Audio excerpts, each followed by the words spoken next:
Kan? Okey.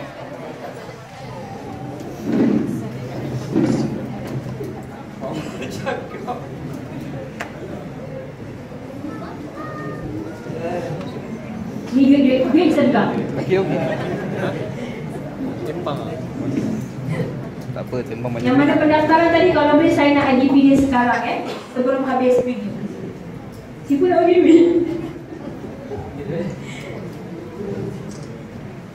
Assalamualaikum warahmatullahi wabarakatuh. Salam sejahtera. Ingat datang nak kena gendap kat belakang. Dia boleh kena gendap. Apa yang cakap hari ni? Dah closing dah semua? Tengah buat pendaftaran Sifu. Oh, tengah buat pendaftaran. Hari ni sama buat pendaftaran Sifu yang akan announce IDP all. Ada 5 orang tadi 5 ke 6 orang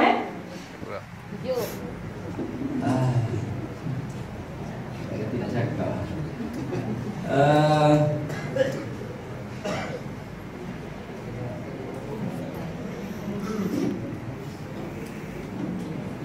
Kami baru balik daripada Sabah Sarawak dan alhamdulillah sambutannya sangat di luar jangkaan. Okey.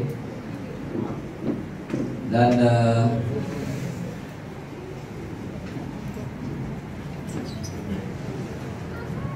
saya nak tanya sini,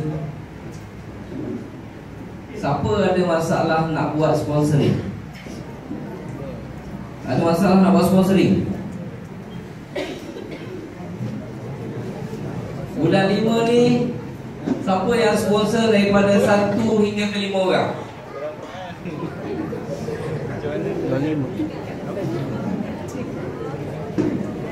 Okey. Siapa yang menaja daripada 6 ke 10 orang? Wow. 6 ke 10 orang. 1, 2, 3, 4. Siapa yang menaja daripada 11 ke 15 orang? 11 ke 15 orang. Ingat nak bagi hadiah ni. Apa dia? 30 orang.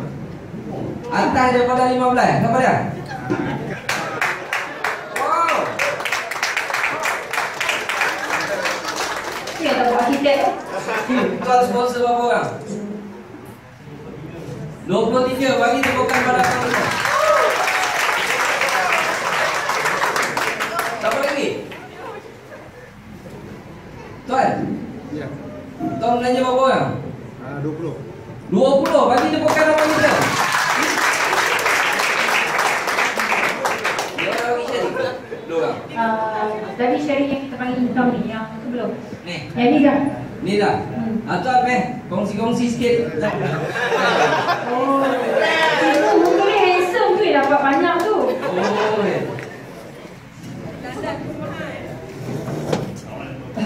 Oh. Ni dah bukan. Tuan, boleh akan nama dan daripada mana tuan? Ya, Assalamualaikum, salam sejahtera.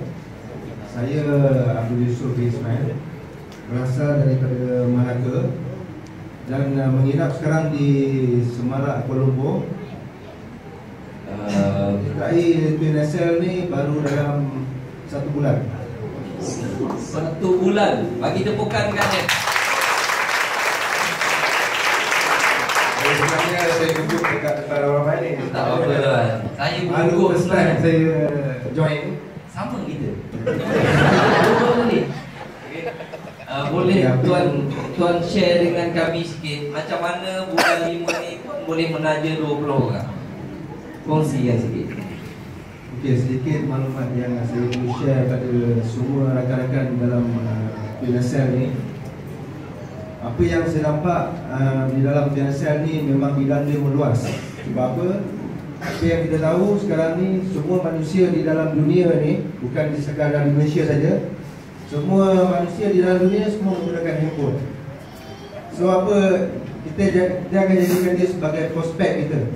So tak perlu kita bimbang, kita hanya tampilkan diri kita ke hadapan, untuk kita bercerita dan sharekan kepada dia apa keistimewaan yang ada di dalam PNSL. Okey, tepukan kepada PNSL sebab apa dia memberi kepada kita 8 ganjaran. 8 ganjaran yang diberi pada kita apabila kita menyertai PNSL. Siapa yang tuan tanya 20 orang tu tuan? Kawan-kawan ke, saudara mara ke, staff ke? Okey, yang saya tanya selama 20 orang tu di kawasan sekitar saya lah. Yang pertama sekali, yang first saya tanya adalah kawan yang saya tak kenal pun. First saya tak kenal pun siapa dia, dan saya tanya dia. Saya cuba ceritakan kelebihan apa yang ada di dalam PNSL dan dia terus berminat. Dan saya follow up dia daripada first dia masuk sehinggalah dia tak tahu nak buat apa, dan terus dia sharing benda ni kepada orang lain. Dan ayah dia sendiri telah join benda ni dan akan buka benda ni, dia akan luaskan benda ni ke pasaran ke Kuantan. So sekarang ni Kuantan pun dia dah buka dia punya label dia lah. Itu yang seorang, yang 19 orang lagi? 19 orang banyak cerita dia tu. Sebab apa? Apa yang saya perlu kongsi di sini, seramai 19 orang tu dia punya apa yang saya nak share ni sebenarnya banyak dia punya risiko, dia punya persoalan di dekat situ.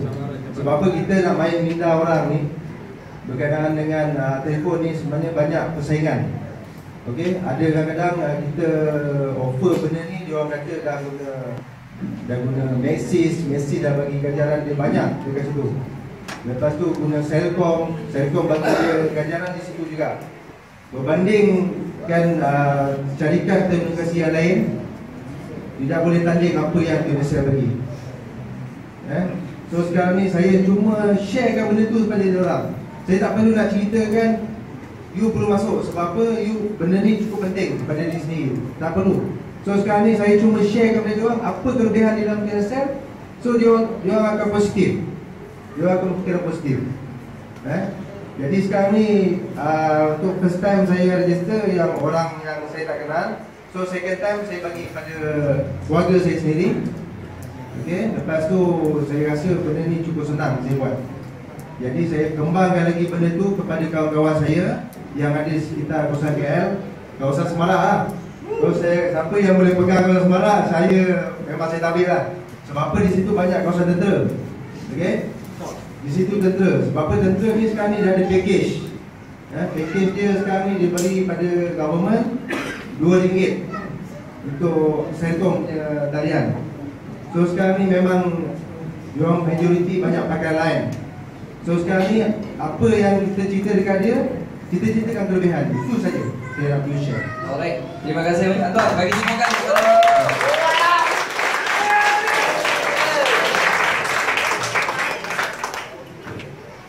Okey.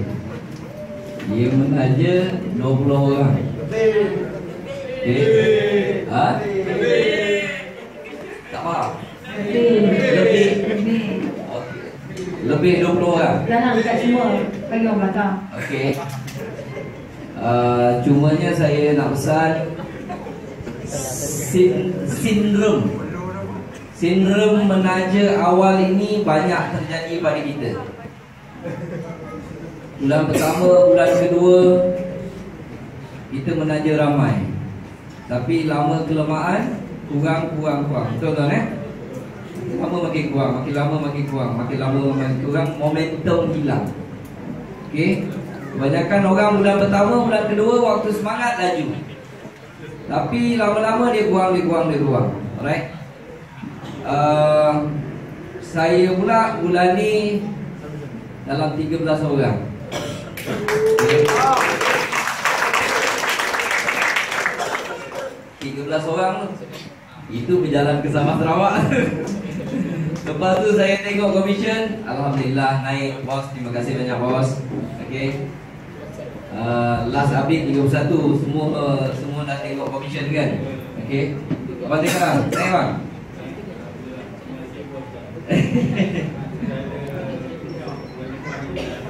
Alright. Yang tak join dah keluar. Tengah buat pendaftaran. Okey. Untuk yang baru nak buat pendaftaran tu, cuba tengok tangan Dekat sini siapa yang tiap-tiap bulan dapat komisen? Sila angkat tangan. Kalau yang baru belum join tu, tengoklah tangan-tangan ni. Okey. Inilah mereka yang mendapat duit setiap bulan dengan banyaknya dalam donation.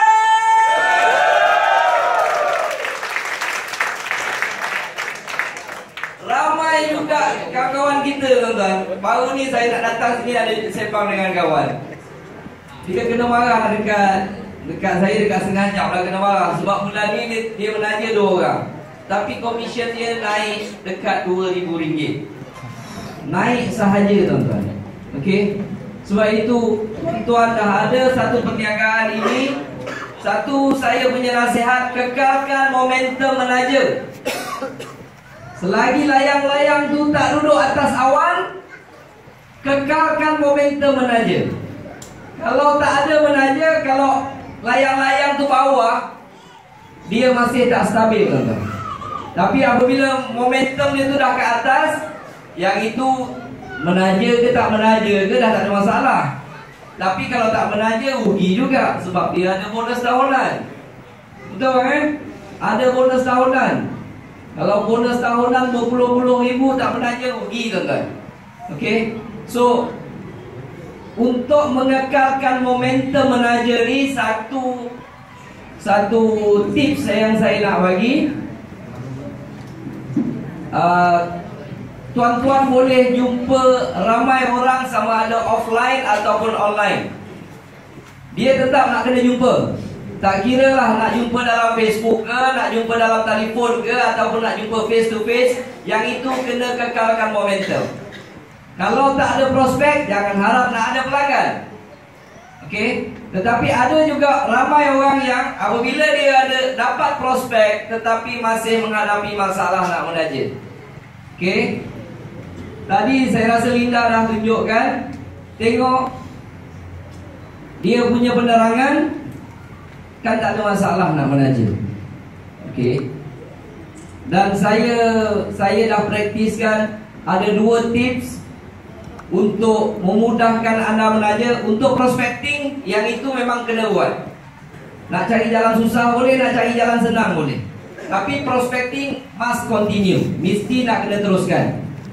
Tak ada jumpa, habis dah kawan-kawan, kena carilah dekat sosial media ke, dekat nombor phone ke, kat mana-mana. Kena buat appointment. Appointment ni untuk kita menerangkan, nak berkongsi peluang perniagaan ini. Okey. Nak jumpa dekat telefon, nak jumpa kedai kopi, nak kena jumpa kat Facebook, yang itu tak ada masalah. Okey.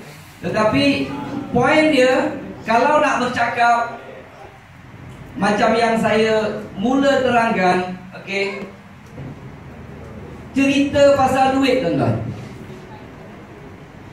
Cerita pasal duit.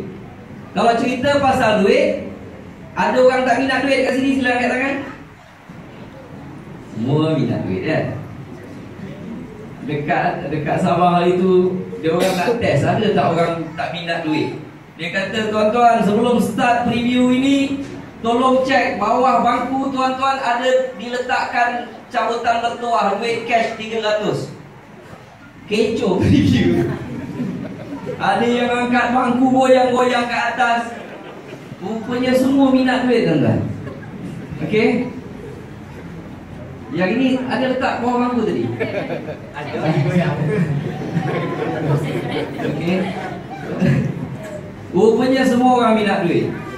Tetapi kalau kita cerita benda lain, dikhawatiri akan menghilangkan minat orang. Alright? Dan apabila kita bercerita panjang, saya tengok orang mudah hilang minat. Kalau bercerita poin yang tak kena dengan dia akan hilang minat. Tetapi kalau cerita pasal duit, semua orang minat. Itu satu. Yang kedua, keterpujaan. Waktu nak bercerita kena teruja. Kalau tak teruja, nak buat appointment pun fail. Okey. Contoh nak buat appointment. Tuan-tuan, kalau nak buat appointment ni, saya bagi contoh hari tu. Macam orang nak pergi belakang, dia pergi belakang rumah, tengah gali-gali jumpa tong penuh dengan duit. Macam mana agak-agak dia panggil bini dia ke rumah? Okey. Kalau kita buat appointment, kita selalu fail. Telefon, hello Lee, kau free tak hari ni? Kalau dia jawab tak free, habis. Okay. Betul tuan-tuan? Kalau nak telefon, ingatkan keterujaan yang ini. Gali-gali nak tanam sayur lah katakan. Tengok-tengok jumpa duit dalam peti. Agak-agak macam mana panggil orang rumah? Yang dia. Betul? Beria kita panggil yang. Dia pun tengah masak sambal, tengah tumbuk sambal. Dia keluar kat tingkap. Kenapa bang? Yang seri ke tidak? Kita tak buat macam tu kan? Okay. Mestilah kita penuh teruja panggil dia. Kalau kita teruja panggil dia, body language kita tu dah betul tuan-tuan. Sebelum kita bercerita, 60% orang tu dah join. Kalau kita teruja, 60% orang tu dah join. 40 tinggal kita cerita. Alright. Buat appointment kat kedai kopi, agak-agak turun tu beria, kita panggil, mari cepat. Dia belum mati enjin kereta pun kita dah buka pintu semua datang. Janganlah buat macam tu kan. Tapi contoh dia, maksudnya kita nampakkan kita punya keterujaan. Kita panggil dia dengan bersungguh-sungguh datang, baru kita terangkan. Nak terangkan yang ini yang saya pesan. Nak ikut boleh, tak nak ikut pun boleh. Apabila orang salah cerita, okey, macam contoh yang saya bagikan beberapa bulan lepas, macam orang nak beli rumah. Bila dia nak beli rumah, ini cerita dalam dokumentasi. Ada masa lagi? Okay. Dalam dokumentasi saya jumpa, dan cerita itu berkait rapat dengan Tuan Excel. Sebab itu saya ingat sampai sekarang. Dia orang tu nak jual rumah. Bila dia nak jual rumah tu harganya 1 juta tuan-tuan. Tapi dia letakkan harga contohnya 100,000. Jadi orang berebut nak beli. Bila orang berebut nak beli, okay, masuk rumah tu penuh dengan full renovated lagi, dah dihias cantik, dia pun masuk. Kebanyakan orang excited nak beli rumah. Sebab rumah yang cantik, rumah banglo, ada tanah keliling lagi, nak jual 100,000, orang seronok nak datang. Tapi apabila kita masuk dan kita cerita je, dia nak tengok rumah semua apa, tiba-tiba dia tanya, kenapa encik nak jual rumah ni murah dia? Dia pun cuba satu perkataan. Dia kata rumah ni sebenarnya ada hantu dia. Orang tak jadi beli. Okey.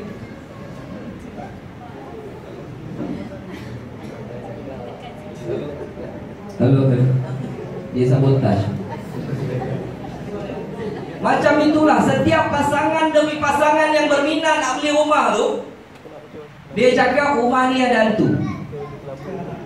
Bila sebut aja ada hantu, semua cabut balik. Ada yang perempuan tu terus nyorok belakang suami dia. Yang suami dia pun, saya pun dah rasa, mula-mula masuk tadi rasa macam dah ada hantu dah. Padahal kawan tu ni bohong ya.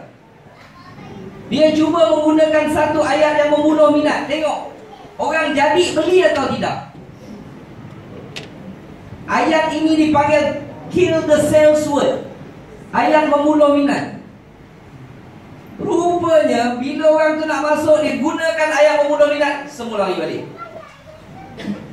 Saya khawatiri perkara ini yang berlaku di antara kita. Masa join, bulan pertama, bulan kedua, bulan ketiga sponsor tinggi. Lama makin tak ada sponsor. Komisen makin tinggi, sponsor dah mula tak ada. Okey. Bila sponsor dah tak ada, bisnes tak berkembang lah. Bisnes tuan-tuan tak berkembang. Okey. Sebab itu komisen saya tak pernah turun.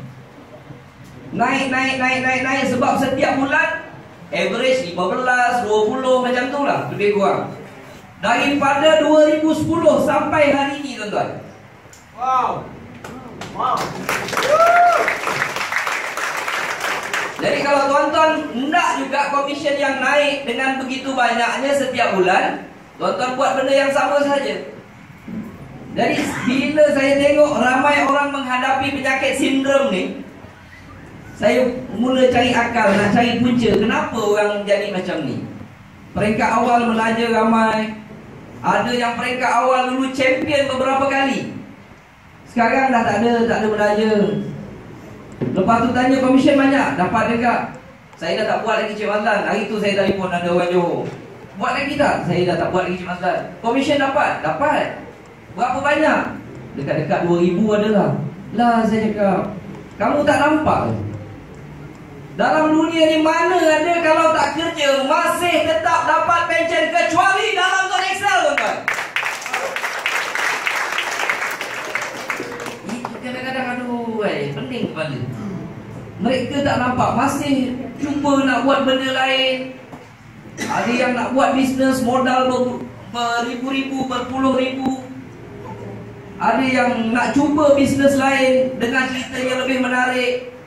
Kesudahnya telefon saya dah dapat beberapa mesej orang nak patah balik ke dalam Excel. Saya tak faham. Sebab tiap kali kita jam, kita buat benda lain, dia mengakibatkan beberapa perkara, tuan-tuan. Satu, masa habis. Kedua, duit habis. Ketiga, yang paling tak tahan, maruah habis. Bila kita pindah, kan banyak bawa orang lain. Tiba-tiba tak jadi, kita nak patah balik. Bukankah kita menjilat ludah yang kita telah buang satu ketika dulu? Kalau ada orang mempunyai kekuatan tak apa. Tetapi orang yang tak ada kekuatan, orang yang telah dibawa, orang yang telah dipesongkan, apa cerita ni, tuan-tuan? Orang yang tahu lidah yang dia buang dulu memang tidak ada racun, dia sanggup jilat balik, tuan-tuan. Okey. Tetapi apa cerita orang yang telah dibawa keluar? Saya bila dapat SMS macam tu saya sedih sikit, tuan-tuan. Masa nak pergi tak mengingat dunia. Benda yang dah dapat depan mata tak nak dihargai, tak nak disyukuri. Bila buat benda lain habis duit, lepas tu nak kena datang balik, duit habis. Baru ni keluar dekat surat khabar, lagi seorang hilang 80,000. 80,000 habis.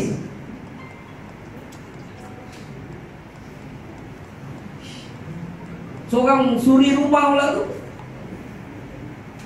dengar cerita sambil nak diperkosa pula, kena tipu 80,000. Ini bukan duit, bukan sikit-sikit duit, tuan-tuan. Saya tak faham. Alright. So jaga-jaga benda tu. So pesan saya dua, kalau nak cerita dengan prospek, saya nasihatkan cerita duit je. Cerita duit macam mana bisnes ni boleh dapat duit. Kalau tuan-tuan cerita benda lain, dikhawatiri orang hilang minat. Kita menggunakan ayat membunuh minat. Sebab saya dengar cerita ramai orang datang sungguh berminat nak join, bila dengar kita sembang dia tak minat. Cik Mazlan, saya dapat like dalam Facebook banyak, tapi bila dia orang tanya bisnes apa ni, saya terangkan senyap. Tuan-tuan pernah mengalami? Dia pernah iklan dalam Facebook, bila orang minat saja boleh terangkan, saya macam berminat bisnes ni, terangkan bisnes siapa, dia terangkan hilang. Cik Mazlan, macam mana ni, tolonglah, ramai dah orang minat ni, tapi satu pun tak ada yang register. Kamu terangkan apa? Saya terangkan semua sekali gini. Saya cakap, besar kemungkinan dalam penerangan kamu yang panjang itu ada ayat yang membunuh minat. Contoh dia, kita cerita harga SIM card RM95.40. Orang cakap apa, tuan-tuan? Saya berjaya membunuh minat orang tersebut. Saya cakap SIM card ini panggilan dia 28 sen seminit. Apa orang cakap, tuan-tuan? Saya berjaya membunuh minat orang tu. Saya cakap SIM card ini prepaid. Orang yang duduk depan saya tu dah 10 tahun pakai postpaid. Hilang minat dia, tuan-tuan. Okey. Dah 10 tahun pakai postpaid ni. Kita cerita prepaid, dikhawatiri takut hilang minat. Okey. Logik ya saya cakap, tuan-tuan. Alright. Lagi satu, cerita dengan keterujaan. Jangan cerita lembek-lembek. Dua ni tuan-tuan combine. Dan jangan ambil masa lama. Kalau tuan-tuan ambil masa lama, biasanya orang dah hilang minat. Okey. Dan bila orang tu kalau dia nak join, kalau kita berjaya buat closing, tu maksudnya penerangan kita tu dah betul, tuan-tuan. Okey. Kalau kita berjaya buat closing, penerangan kita dah betul. Tapi kalau makin lama makin susah, makin lama makin susah. Sebulan seorang, dua orang, kadang-kadang tak ada. Maksudnya ada yang tak betul dengan cara penerangan kita. Alright. So saya harap tips tu kalau rasa okey boleh pakai, tak okey pun tak ada masalah, asalkan tuan-tuan boleh ada cara sendiri untuk maju dan berjaya. Saya doakan semua dalam bilik ini berjaya insya-Allah. Assalamualaikum warahmatullahi wabarakatuh. Okey.